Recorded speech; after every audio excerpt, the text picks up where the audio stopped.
Hey everyone, welcome to my channel. I'm Chilling Tales, and I'm really excited to dive into some seriously scary stories with you today. We're going to explore some creepy tales straight from Reddit. So grab a cozy blanket, maybe a snack, and let's jump into these chilling tales together. Please don't forget to subscribe and like the video if you enjoyed it. My father was a stern yet loving man, with a heart of gold hidden beneath layers of rugged toughness. Losing him felt like losing a part of myself, a chasm that seemed impossible to fill. After his funeral, I decided to move back into his old house.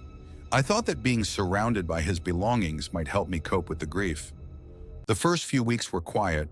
I immersed myself in the routine of daily life, but soon peculiar things began to occur.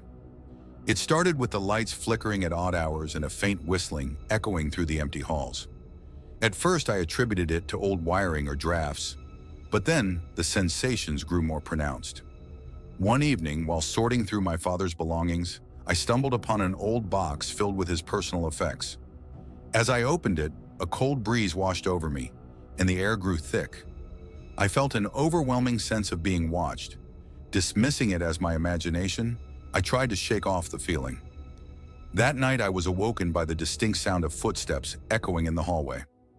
My heart raced as I lay frozen in bed, listening to the soft, deliberate steps approaching my door. With a shaky breath, I called out, "Dad? Is that you?" Silence followed, but the footsteps continued, relentless. I mustered the courage to open my door, but the hallway was empty, bathed in the eerie glow of the moonlight. The unsettling feeling crept over me again, more intense than before. As days turned into weeks, the occurrences escalated. Shadows danced at the edges of my vision, and I began hearing whispers that seemed to call my name. Desperate for answers, I reached out to my friends, but they brushed off my concerns, suggesting I was simply overwhelmed by grief. One stormy night, I was jolted from sleep by a voice, clear as day. "Help me, son," it urged, unmistakably my father's. Panic surged through me as I realized this was more than mere sorrow. I felt a cold dread. My father was trying to reach out, but something felt wrong. Determined to understand what was happening, I sought the help of a local paranormal group. They arrived with an array of tools ready to communicate with the spirit world. The atmosphere crackled with tension as they set up their equipment. During the seance, they urged me to ask my father a question. I summoned all my courage and asked, "Dad, are you okay?" The air grew frigid and the lights flickered violently. An eerie voice responded, "Trapped. Help me." Fear gripped me. My father's spirit was trapped in this realm, and I had to find a way to release him.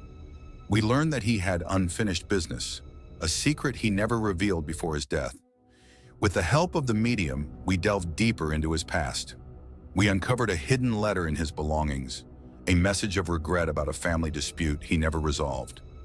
It was his last tie to this world, binding him to the house. In a candlelit ritual, we read the letter aloud, expressing forgiveness and love. The energy shifted dramatically. I could feel my father's presence strengthening, a warm glow enveloping me. "Thank you," he whispered, his voice filled with emotion. Suddenly, the oppressive weight lifted. I watched as a shimmering light enveloped the room, and I felt his spirit rise, free at last. The house grew still, the whispers fading into silence. I was overcome with a profound sense of peace. In the weeks that followed, I felt a warmth in the house, as if my father's spirit lingered lovingly, watching over me. I eventually moved out, but not in fear. Rather, I left with a heart full of cherished memories and the knowledge that he had finally found peace. To this day, I still carry the weight of his absence, but I know that his spirit watches over me. Some may dismiss my experience as grief manifesting in my mind, but I believe otherwise. My father reached out to me from beyond, and I was able to help him find his way home. That connection of love, loss, and redemption remains the most powerful bond of all.